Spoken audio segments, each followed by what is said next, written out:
Hi, everybody. Let me introduce myself. My name is Won-Ho Cho, Professor Emeritus, Department of Materials Science and Engineering, Seoul National University. The primary aim of this lecture is to introduce simply the basic concept of bioplastics. So definition of bioplastics, classification of bioplastics, and properties and applications of each of bioplastics, so that the contents of this lecture as follows. First, I will define bioplastics and how can we classify bioplastics. Bioplastics can be classified into three categories. The first category is bioplastics from classical chemical synthesis, and bioplastics from microorganisms, and bioplastics from natural resources.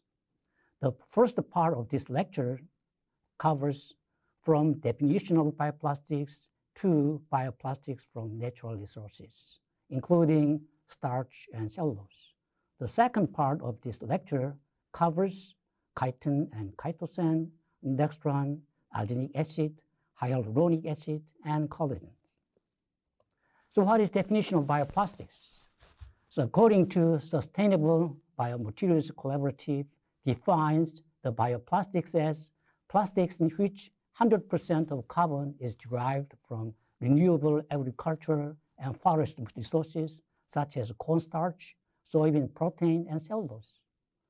The U.S. Department of Agriculture, that is USDA, also defines bioplastics as a commercial or industrial product that is composed of biological products or renewable agricultural materials, including plant, animal, or marine materials, or forest materials. The ASTM, that is American Society for Testing Materials, also define an organic material in which carbon is derived from renewable resource via biological processes. In general, biomaterials is conclude all plant and animal mass derived from carbon dioxide through photosynthesis. So how can you classify bioplastics? According to European Bioplastics Association, they classified bioplastics into three categories. The first category is the plastics that is bio-based but non-biodegradable. For example, the bio-based variant of polyethylene, so-called bio-PE, bio-PP, or bio-PET. The second category of bioplastics is a plastic that are both bio-based and biodegradable. For example, starch, cellulose, polylactites, and polyhydroxyl alkaloids. And third category is the plastics that are based on fossil resources and are biodegradable. For example, polycarbonate. So when you look at these figures, you may easily understand the classification of bioplastics. This is biodegradable directions, that is non-biodegradable directions, and this direction indicate bio-based, and that direction based on fossil-based. So if you look at these categories, these plastics is fossil-based and non-biodegradable. That is called conventional plastics or synthetic plastics. So this category is bioplastics that are biodegradable, but these plastics is synthesized from fossil resources. For example, polycarbonate. This category here is plastics that is non-biodegradable, but the materials is based on the biomaterials. This category here is bioplastics that is bio-based as well as biodegradables. These bioplastics can be classified into three types. One type is the bioplastic is directly extracted from natural resources, such as starch, cellulose, chitosan, and collagens. And second type is bioplastics that are synthesized from bio-based monomers, for example, the polylactite. Third type is the plastics is produced by microorganisms, for example, Polyhydroxyl Alkaloids.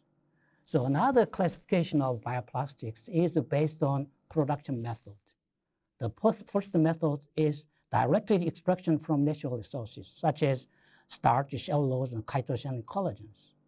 Second category is synthesized from classical chemical synthesis. For example, polyethylene, polylactic acid, polycarbonate. All of these plastics are synthesized. And third category is produced by microorganisms. For example, Polyhydroxyl Alkaloids. So in this class, we'll follow the second classification of bioplastics. Now, the first category is bioplastics from classical chemical synthesis. The first example of bioplastics from classical chemical synthesis is polycarbonate. If you look at the figure, the starting material is benzene. Benzene is obtained from petroleum. So benzene is reduced by catalytic reactions to obtain cyclohexane. The cyclohexane is oxidized by catalytic reactions to produce cyclohexanones. So now, using Bayer-Billig oxidation method, cyclohexanone is converted to epsilon caprolactone. And then epsilon caprolactone is polymerized by using ring opening polymerization methods to obtain polycaprolactone, so-called PCl. So if you look at here, polylactone is synthesized from benzene. Benzene is obtained from petroleum. Indeed, polycaprolactone is synthetic polymer. However, polycaprolactone is biodegradable. That's why we classified PCl as bioplastics. So the polycaprolactone is a synthetic linear aliphatic polyester that is prepared from ring opening polymerization of epsilon caprolactones. So as I mentioned just before, the starting material is from petroleum. However, PCl is biodegradable. That's why we classified PCl as bioplastics. The glass transition temperature of PCl is -60 degrees centigrade. Melting point of PCl is about 60 degrees. And PCl has low viscosity and has resistance to water, oil, solvent, chlorine, and has high thermal stability. So that the PCl has many applications. PCl can be used for drug delivery device and implantable biomaterial, and also can be used for suturing materials. So after the surgical injections, surgical operations, so you need to stitch these injection lines. So in order to do so, you need this stitching thread. This stitching thread is called the suturing thread. This suturing thread is made of PCl, and also can be used for adhesion barrier, and also can be used dental splint for orthodontics. Now somebody has teeth irregularity, so they want to correct this dental irregularity. So in order to do so, they need a dental splint. So it looks like here, this. This dental splint is made of PCl. Also, PCl can be used for orthopedics. So after the orthopedic operations, they need to have rehabilitations. In order to rehabilitate, so they need a splint. This splint is made of PCl. Also, PCl can be used for scaffold for tissue engineering, also can be used for guided bone regeneration membrane, and also can be used for repair of plastic object and rapid phototyping. Now, second example of bioplastics from classical chemical synthesis is a polyethylene from sugarcane. So ethanol is starting material. The ethanol is produced by fermentation of sugarcane. The sugarcane is natural resources. Indeed, the sugarcane juice has an average sucrose content of 12 to 13%. And then fermentation liquid is distilled to remove water and byproduct. You may obtain the pure ethanol. This pure ethanol is dehydrated at high temperatures of a solid catalyst to produce ethylene monomer. So ethylene is monomer of polyethylenes.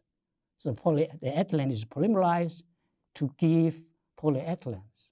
So if you look at here, polyethylene, starting material of polyethylene is ethanol. Ethanol is obtained from fermentation of sugarcane. So sugarcane is natural resources. That's why polyethylene is classified the bioplastics. This polyethylene is called bio-PE. So this bio-PE has exactly the same chemical, physical, and mechanical properties as conventional polyethylene derived from petroleum. In other words, this ethylene monomer can be obtained from petroleum and then polymerized to obtain the polyethylene. And therefore, such polyethylene is called the conventional polyethylene. So, however, the bio-PE has exactly same chemical, physical, and mechanical properties as conventional polyethylenes. Now, sugarcane uses carbon dioxide, in other words, absorb the carbon dioxide from atmosphere to produce sucrose by photosynthesis. So now, when carbon dioxide emissions, for example, if you ride a car, the car emits carbon dioxide, chemical industry also emits carbon dioxide, that carbon dioxide are subtracted, and then the production of 1 ton bio-PE captures and fixes 2.5 tons carbon dioxide from atmosphere. And therefore, bio-PE is really neutral regarding global warming effects. Now, the other example of bioplastics from the chemical synthesis is polylactite. The monomer of polylactite is lactic acid.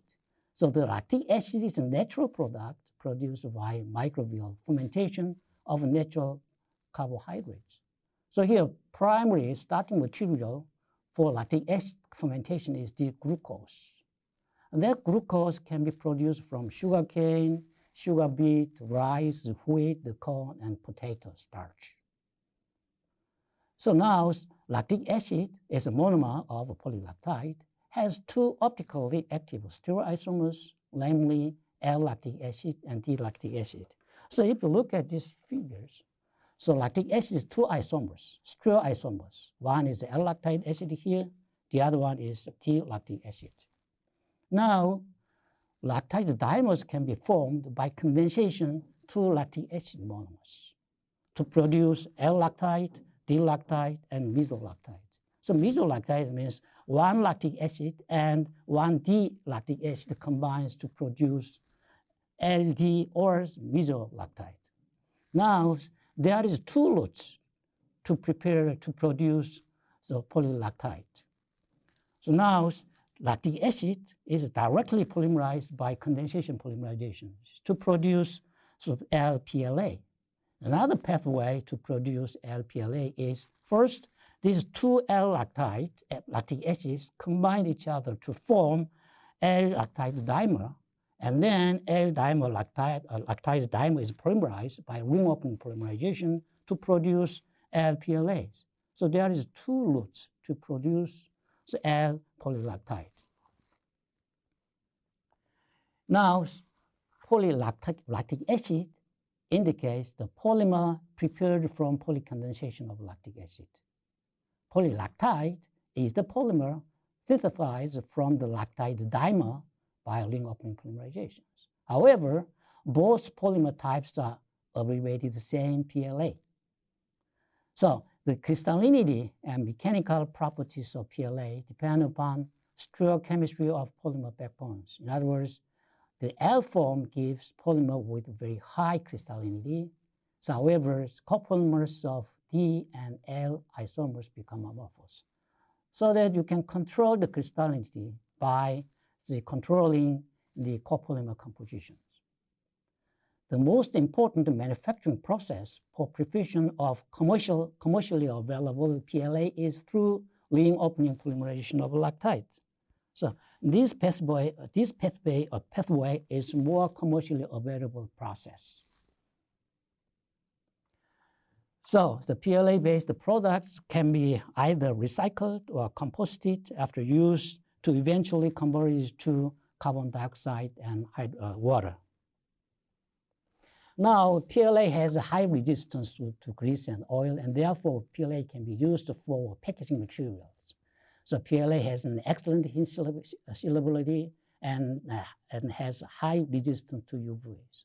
Also, PLA is biodegradable, and therefore PLA can be used for agricultural multifilms and bags. So what is multifilms?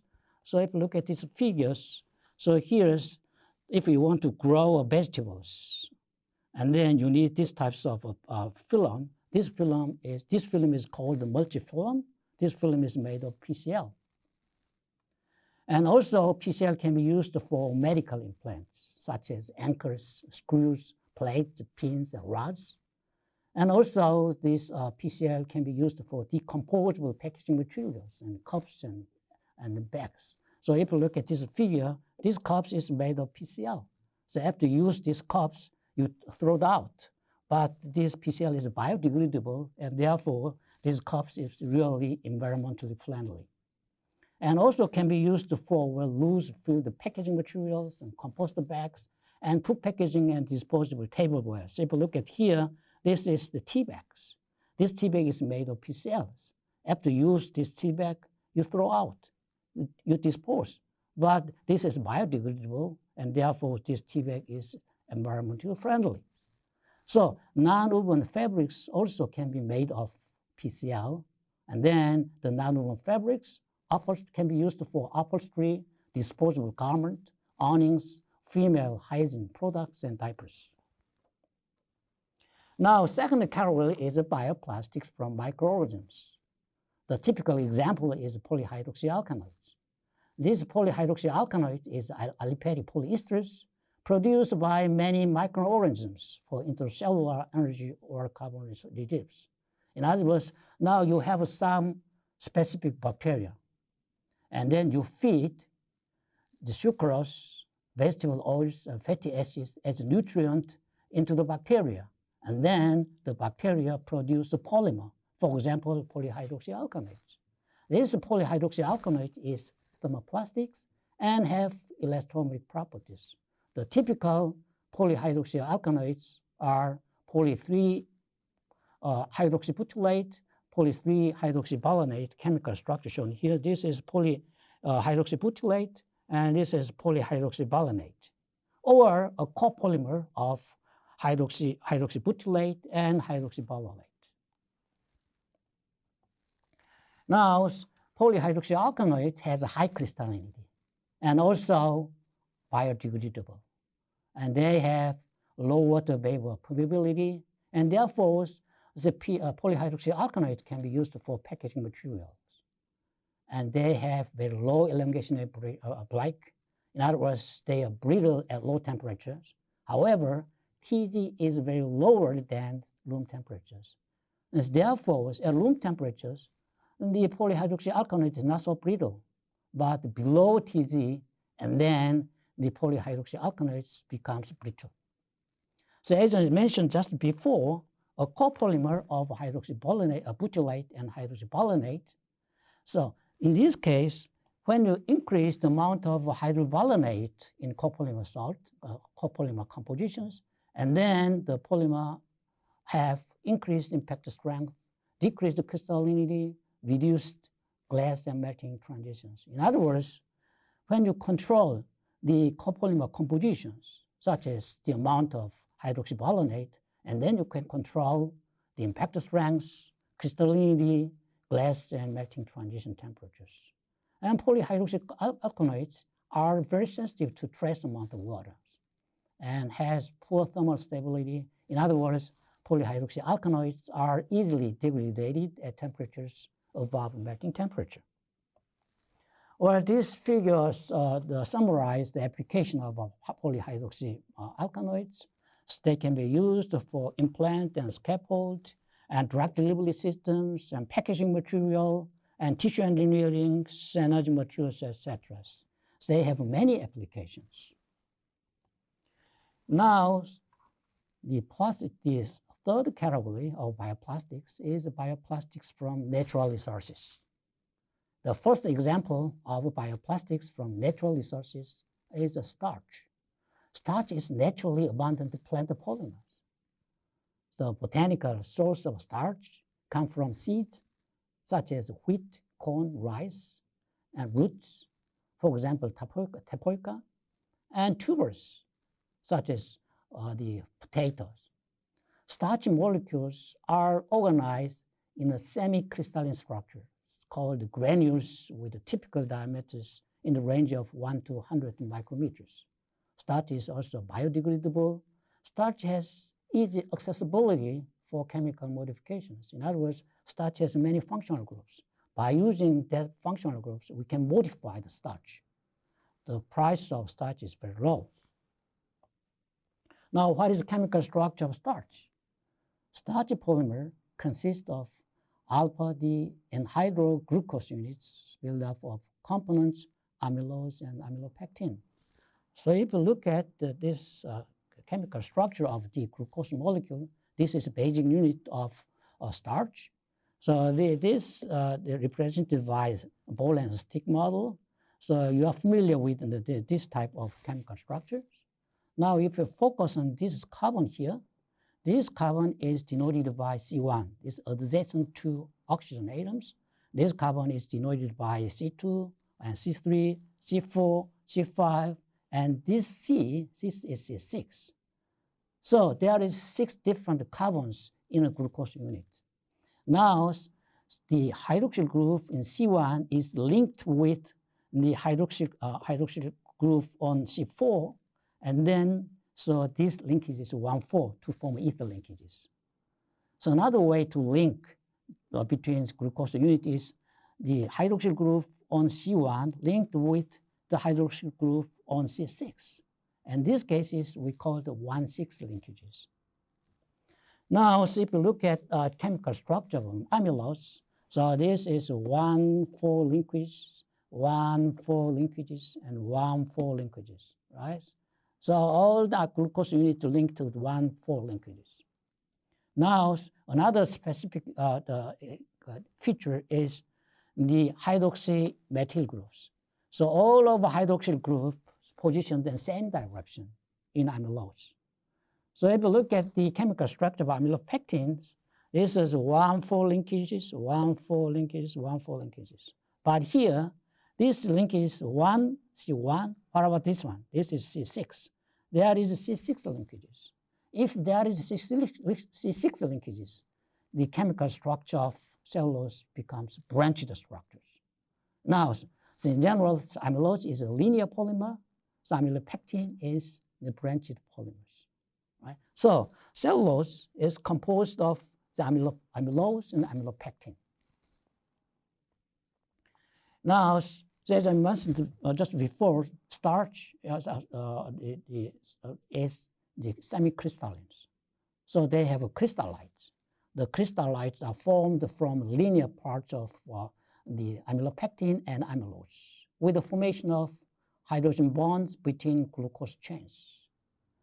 The very strong bonds between glucose chains make the starch molecules insoluble in cold water because they're semi-crystalline polymers.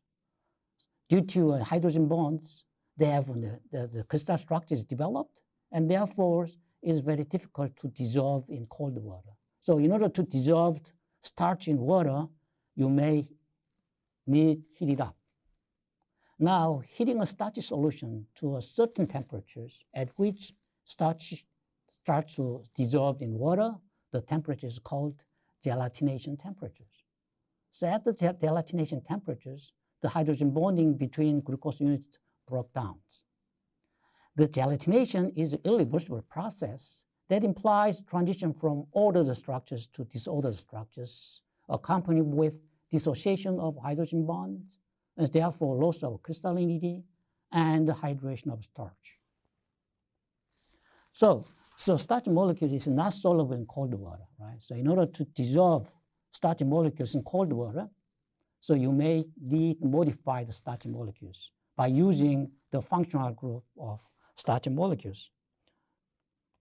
So if you look at these chemical structures, so one glucose unit has 3 hydroxyl groups. 2 hydroxyl groups here, so 3 hydroxyl groups here, 6 hydroxyl groups here.